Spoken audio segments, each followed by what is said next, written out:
Close your eyes, hear the voice within, calling this heavy load got under your skin. All in, you got the white knuckles holding on it tight, keeping your feelings bottled up inside, heading for collision and denial. To really live, you gotta die. Breathe in, breathe out. Hey, come alive. Breathe in, breathe out. Look at the colors, colors, colors around.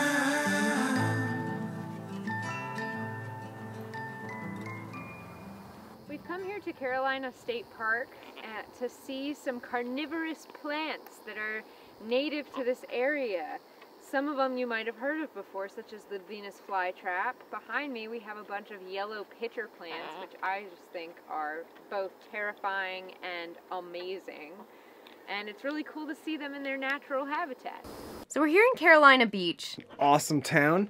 A really boater friendly anchorage. Like if you're passing through here, it's a place to stop. Now we're gonna go to shore, get some lunch, and then we're gonna meet up with another boater who's got an electric motor as well.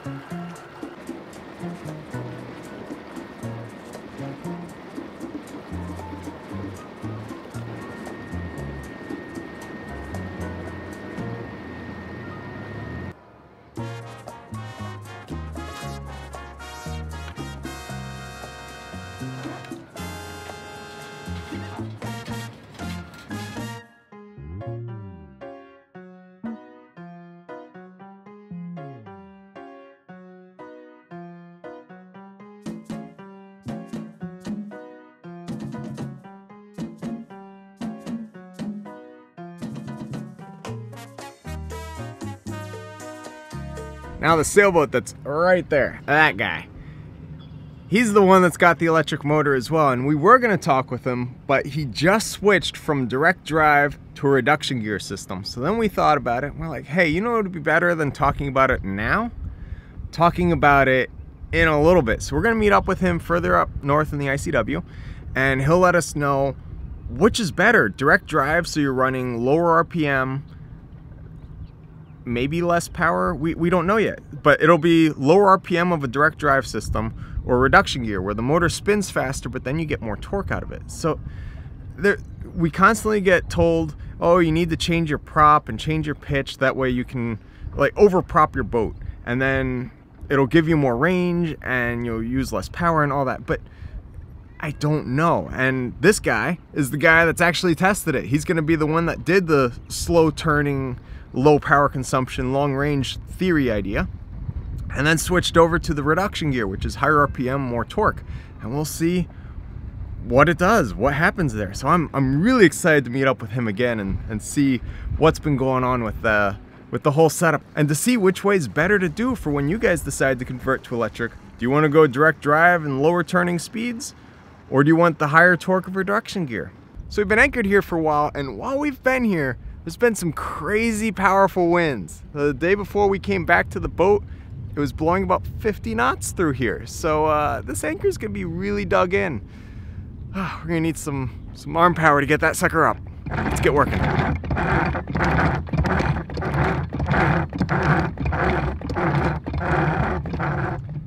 Chain was absolutely filthy, but the anchor's up. So we've actually been anchored here for about 3 weeks, but we've been physically here for maybe 4 or 5 days. We loved Carolina Beach. It's a great little stop along the ICW, and to be honest, I mean, the restaurants are great, the beach is really pretty. It was a good stop, but we're excited for our next stop, which is Wrightsville Beach. And Wrightsville Beach is only about 11 miles away, so we've got a nice day of motoring ahead of us, and it's only going to be a few hours before our anchor's down again.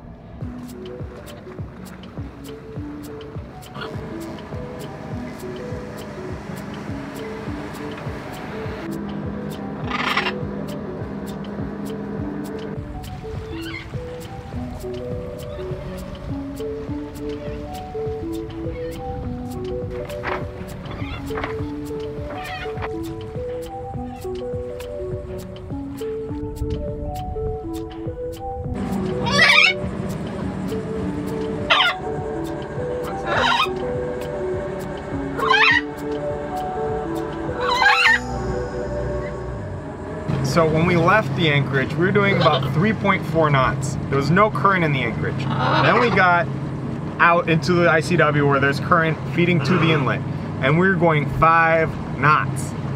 Now we passed the inlet. Tide's going out, so it was carrying us to the inlet, and now we're fighting it to get away. We're going 1.8 knots. So our speed just totally died. And we're able to actually muscle through this and go the remaining 9 miles we have to go to get to our anchorage because of our lithium batteries.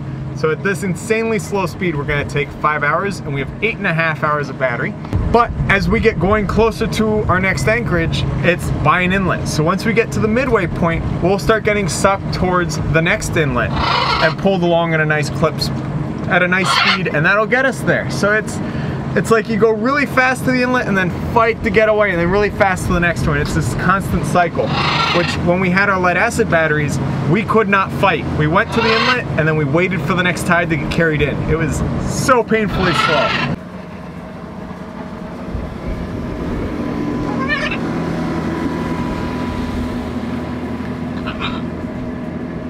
Charlie? Yeah. Charlie, you're just annoying everybody.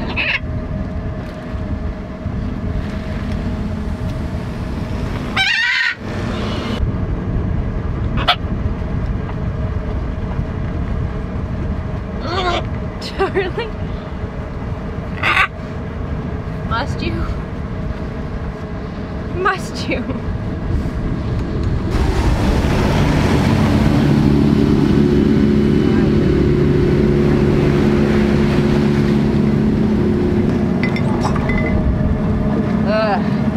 So it's a long weekend and it's Monday. Everybody's off work and everybody's out, and it's just a lot of boat traffic, a lot of big wakes, a lot of people just passing us like with feet, and so it's been a little bit of a frustrating run just because of that. But it is a beautiful day and we're trying to enjoy it nonetheless.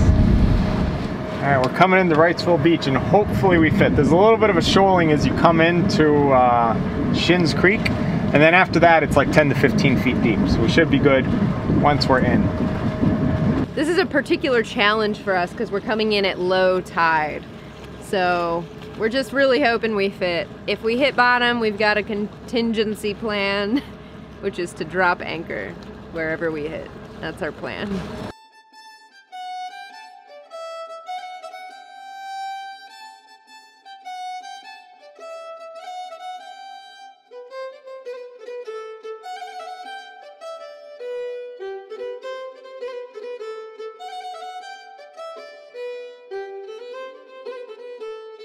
We're anchored in Wrightsville Beach, and we're gonna tackle some projects. We got 2 things we need to do. One is make our dinghy rack just look gorgeous again, because it's Sapele mahogany, it's all quarter sawn. I built this in the Azores and I used to keep it oiled and it was really pretty. And I kind of neglected that when we were crossing the ocean. It's gotten gray and dark, and it's not as pretty as it could be. So we're gonna get that sucker varnished up, and then the other thing we're gonna do is get rid of the scum line, because we got that brown ICW stain on the side of the boat going all the way around the waterline, and it's not pretty. So we're gonna get that fixed up as well. If you guys are doing the Great Loop or the east coast of the ICW, you're gonna get the stain. It's just this brown water, and it just stains your topsides. So even though we go really slowly, we've still developed quite a stain. So we're gonna get that cleaned off in a biodegradable way. I think one of the most important things to have on your deck is a rack. We call it the dinghy rack because it's where we keep the dinghy, but we keep everything in there. Spare lines, our generator, extra dinghy, paddle boards, all that stuff. We keep all that in there. It's on the deck, and more importantly, when you're reefing and you're out in the ocean, it gives you a really safe, comfortable place to like lock onto. You can lock your legs to it and just really hold on the deck while you're working on the sails. I got 2 coats on, not a lot, but hey, 2 coats of varnish is better than none. And then I just tested out the method for cleaning the brown stains off the hull, and it works really, really well. It works amazingly well. So the day's getting late, so I'm gonna call it a day, but tomorrow morning I'll be scrubbing the hull and getting it all.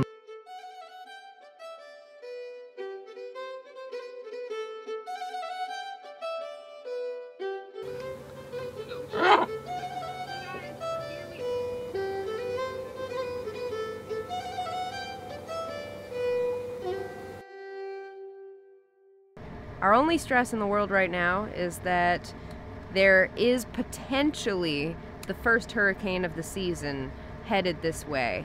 So that means we have 280 miles to get to Norfolk and enter the Chesapeake Bay. We're currently charging at about 800 watts, and we're just gonna get to Surf City. Thanks for watching this episode of Sailing Wisdom. Don't forget to like the video, share it with your friends, and hit subscribe so you don't miss the next Rigging Doctor episode.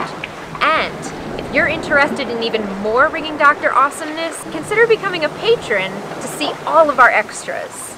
Can't wait to see you next time as you join us out here on the high seas.